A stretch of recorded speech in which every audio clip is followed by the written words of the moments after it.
itu bukan ahli di bidang pidana, dia tidak mengerti. Karena yang namanya KDRT itu adalah peristiwa pidana, adalah perkara pidana. Seperti itu. Jadi kalau perkara pidana harus orang yang ahli di bidang pidana yang menyampaikan. Tapi kalau ahli bukan di bidang pidana menyampaikan, ya tidak nyambung lah ya. Tidak ada korelasinya dan tidak mempunyai kapasitas seperti itu. Artinya dari pihak Baim sendiri soal boikot filmnya dia, saya nggak nambah. Silakan tanya Baim sendiri. Besok kan Baim ada di persidangan, tanyakan aja. Tapi untuk besok kan saksi-saksi dari pihak sebelah ya Bang ya? Iya. Nextnya nih kalau misalnya itu masih ada bawa-bawa saksi dari pihak. Saya nggak tahu, kalau dia mau ngajukan saksi silakan. Nggak ada majelis hakim memberikan kesempatan yang sama. Kalau mau mengajukan saksi silakan, nggak keberatan. Jadi Bang, tidak ada larangan. Mungkin dipertegas bahwa benar nggak bahwa anak ini trauma dan bilang jangan di situ nanti dipukul sama papa, itu karena dia pernah melihat Baim melakukan KDRT terhadap Paula atau gimana? Nggak ada KDRT. Kalau ada KDRT, logika seorang anak itu semuanya itu pasti nyaman kepada orang yang membuat dirinya nyaman. Ya, kalau memang pernah melakukan sesuatu, anak itu pasti tidak mau dengan orang tersebut. Logikanya, anak ini lebih nyaman, lebih tenang, lebih nyantai dan sebagainya kepada Baim Wong. Terus kenapa ini anak lebih suka di sini? Kan jadi pertanyaan. Tapi Bang melihat jika ada unsur paksaan anaknya harus silakan, itu anak malah diantar kok. Anak itu dalam video yang ada sama saya, itu anak diantar. Setelah itu Baim pulang, anak itu ikut lagi. Dia tidak mau. Lah kalau tidak mau masa dipaksa? Kan tidak boleh dong anak itu dijadikan objek harus dipaksa-paksa terus habis itu kirim ke sana, kirim ke sini. Kan bukan barang yang digojekin.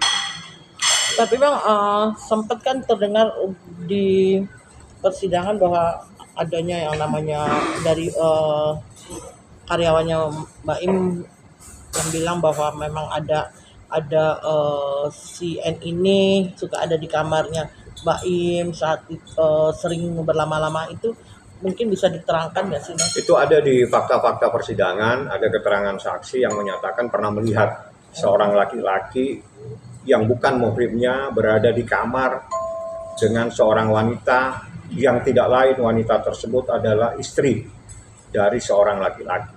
Artinya ada seorang wanita istri orang berduaan dengan laki-laki yang bukan muhrimnya di satu kamar. Itu menurut syariat Islam tidak dapat dibenarkan. Seperti itu. Okay. Berarti untuk anaknya sendiri ini Bang? Silakan, nggak ada masalah itu anak. Bagaimana caranya merayu anak itu? Anak itu jangan dipaksa harus diantar, digojekin lagi, antar sana antar kan enggak. Anak itu faktanya diantar, itu ada videonya mungkin. Itu anak dibawa, ayo kita ke rumah mama, diantar sampai sana, Baim pulang ikut pulang, nggak mau ikut lagi di sana.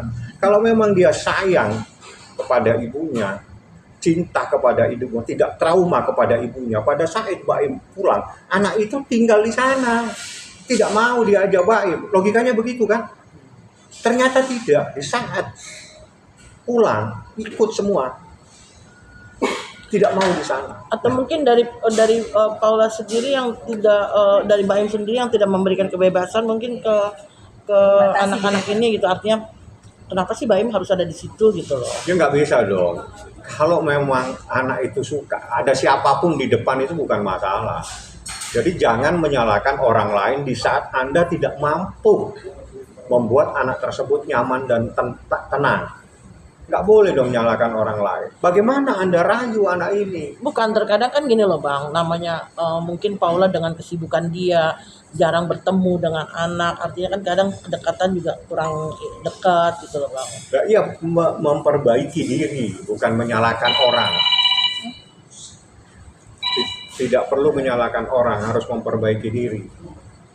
Dari pihak Bang Baim pun tidak pernah membatasi ya Pak? Silakan 24 jam dibuka kalau mau datang ketemu anak-anak, nggak dilarang. Tapi anak-anak kalau diajak tidak mau, jangan nyalakan Baim Wong dong, kan seperti itu. Bang, menjelang Ramadan sendiri, Baim sendiri gimana Bang menyikapi dalam bulan suci Ramadan? Iya, puasa. sebagaimana kewajiban kita semua, saya juga puasa, barusan juga buka puasa dan sebagainya. Bang, untuk anak-anaknya Bang Baim kan tadi trauma ya Bang, ada Ya itu berdasarkan hasil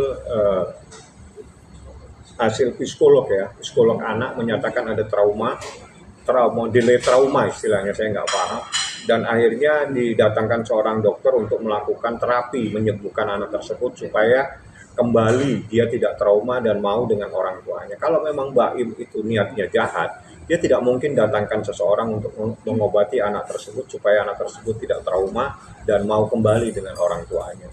Seperti itu logikanya. Berapa lama bang proses buat penyembuhan trauma itu? Itu berapa bulan ya proses penyembuhannya. Ada dokternya dan dokternya juga sudah diperiksa sebagai ahli. Ada ahlinya itu 2 yang melakukan pemeriksaan psikolog. Ada 1 ahli yang melakukan terapi penyembuhan trauma tersebut. Oke. Ya.